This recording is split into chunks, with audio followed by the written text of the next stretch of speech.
आप देख रहे हैं दैनिक लोकफन न्यूज, बेबाक आवाज, खास खबरों के साथ। कि बहुत अच्छे कुछ फैसले होंगे करके, क्योंकि मुद्दे बहुत ज्यादा थे। अब उसमें आपको पता होगा कि हमने एक स्पोर्ट्स यूनिवर्सिटी का मुद्दा यहाँ पर उठाए थे। हमने जब पिछले टाइम, सिर्फ मैंने ही नहीं सारे आमदारों ने भी वो मुद्दा उठाया था कि औरंगाबाद में स्पोर्ट्स यूनिवर्सिटी होना चाहिए, तो उसमें जो जवाब लिख कर दिया गया है उसमें जवाब के अंदर स्पोर्ट्स यूनिवर्सिटी का कहीं पर भी जिक्र ही नहीं है। उन्होंने जो स्पोर्ट्स कॉम्प्लेक्स बनाया जा रहा है चिकलठाना के अंदर, जवाब उसका दिए। सवाल था स्पोर्ट्स यूनिवर्सिटी करोड़ी के अंदर जो 150 एकड़ के अंदर बनाई जाने वाली है, तो जवाब क्या दिए कि हम चिकलठाने के अंदर स्पोर्ट्स कॉम्प्लेक्स जो बना रहे हैं करके।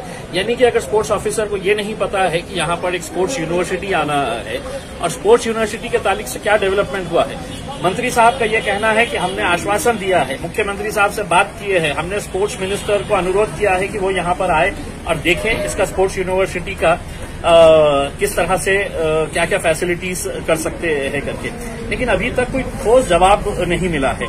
अब ऐसे समय के ऊपर जहां पर एक स्पोर्ट्स यूनिवर्सिटी हमारे हाथ से राष्ट्रवादी कांग्रेस वाले, शिवसेना वाले, कांग्रेस वाले ये सब है तो औरंगाबाद से पूना लेके चले जाते हैं, तो यहाँ की जनता और यहाँ की राजनीतिक पार्टियां सब खामोश बैठी रहती है। तो अब खबर ये आती है कि भारतीय जनता पार्टी वाले जो औरंगाबाद के लिए पिछले कई सालों से एक पिट लाइन की डिमांड कर रहे थे, वो पिट लाइन अब रेलवे जो मंत्री है दानवे साहब, वो उन्होंने अपने चुनावी क्षेत्र के अंदर, अब हम उनसे ये सवाल करना चाहते हैं कि दानवे साहब आप देश के मंत्री है या जालना के मंत्री है? अगर जालना के मंत्री है तो आप अगले बार जो है वो आप खासदारकी का इलेक्शन ना लड़ते हुए महानगर पालिका का या नगर पालिका का एक कॉर्पोरेटर का आप इलेक्शन लड़ लीजिएगा, क्योंकि अगर विकास की बात होती है तो मराठवाड़ा की राजधानी औरंगाबाद है।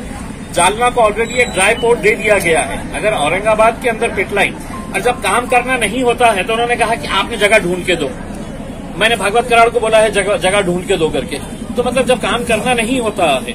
अब मेरा ये सवाल है भारतीय जनता पार्टी वालों से कि आप इस बारे में क्या फैसला लेने वाले हैं। हम तो सिर्फ सवाल उठा सकते हैं, लेकिन आपको क्या सिर्फ औरंगाबाद का विकास इलेक्शन के वक्त में नजर आता है? औरंगाबाद में सिर्फ हम चुनाव लड़ने के लिए आएंगे, लोगों से वोट मांगेंगे, और विकास की जब बात आएंगी तो कोई पूना को लेकर चला जाएगा, कोई जालना को लेकर चला जाएगा। तो ये कब तक होता रहेगा? सर, एक सवाल, इलेक्शन कमिश्नर तरफ से महानगर पालिका की इलेक्शन की कुछ तैयारियां कुछ नजर आ रही है, आपको ऐसा लगता है? देखिए, अभी इसका फैसला तो जो है वो इलेक्शन कमीशन ही ले सकता है और सुप्रीम कोर्ट इसके अंदर दखल ले सकता है।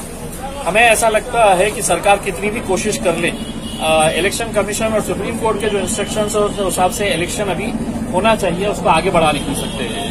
सर, जैसा कि आपने स्पोर्ट्स यूनिवर्सिटी के बारे में कहा, ऐसा आपको लग रहा है कि राज्य सरकार इसमें कुछ थोड़ा?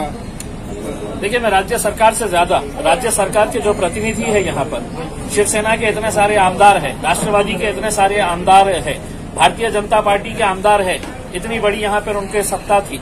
अब यहाँ पर आने के बावजूद भी अगर पिटलाइन आप जालना को लेकर चले जाए, हमने दानवे साहब को ये बताया था कि आप अगर वो पिटलाइन चिकलठाने के अंदर करते हैं तो चिकलठाना आपके ही चुनावी क्षेत्र के अंदर आता है, उसका फायदा औरंगाबाद को भी हुआ होता, और आप ये भी बोल सकते थे कि मैंने अपने चुनावी क्षेत्र के अंदर लेकर आया है करके।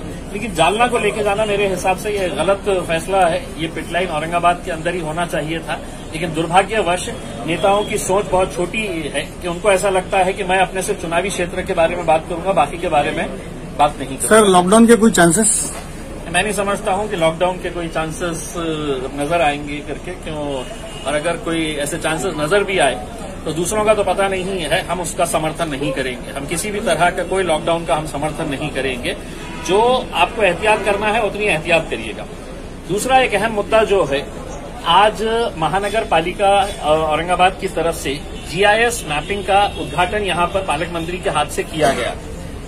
अब वो उद्घाटन करते वक्त ये बताया गया कि औरंगाबाद में करीब 4.5 लाख प्रॉपर्टीज है, यानी कि 4.5 लाख घर है, कमर्शियल एस्टैब्लिशमेंट्स है, लेकिन टैक्स जो है वो महज 1.5 लाख लोग भरते हैं। इसका मतलब ये है कि सिर्फ 34% लोग ही टैक्स भरते हैं, और बाकी के जो 70% के करीब लोग हैं वो टैक्स नहीं भरते हैं। अब जीआईएस मैपिंग के जरिए इसका सर्वे किया जा रहा है। मैंने ये मांग अंदर की है कि साहब ये कौन 70% लोग हैं और किसकी सरकार थी वहां पर? महानगर पालिका के अंदर कौन लोग बैठे थे? आज जो इनॉग्रेशन आप हरी झंडी दिखाकर कर रहे हैं, पिछले 25-30 सालों से आप ही बैठे थे वहां पे महानगर पालिका के अंदर। यानी कि आपकी जिम्मेदारी थी, हमने ये मांग की है कि जो अधिकारी इसके अंदर दोषी है कि जिसने है तो प्रॉपर्टी तो बनाने की इजाजत दे दी लेकिन उसके बाद टैक्स ही नहीं चढ़ाया, जो ईमानदारी से 1.5 लाख लोग टैक्स भर रहे थे उसका खामियाजा जो है उन लोगों को 70% लोगों की वजह से भुगतना पड़ रहा था, क्योंकि वो 70% लोग रोड भी ले रहे थे, लाइट भी ले रहे थे, पानी भी ले रहे थे, ड्रेनेज का फायदा भी ले रहे थे, तो बगैर टैक्स भरे ही ये कर रहे थे। अब हमने महानगर पालिका के कमिश्नर साहब से ये अनुरोध किया है कि इसको टाइम बाउंड किया जाए, और मैं इसके जरिए लोगों से भी ये अनुरोध कर रहा हूं कि अगले कुछ दिनों के अंदर आपके पास फॉर्म्स लेकर आए जाएंगे, हर प्रॉपर्टी वाले के पास।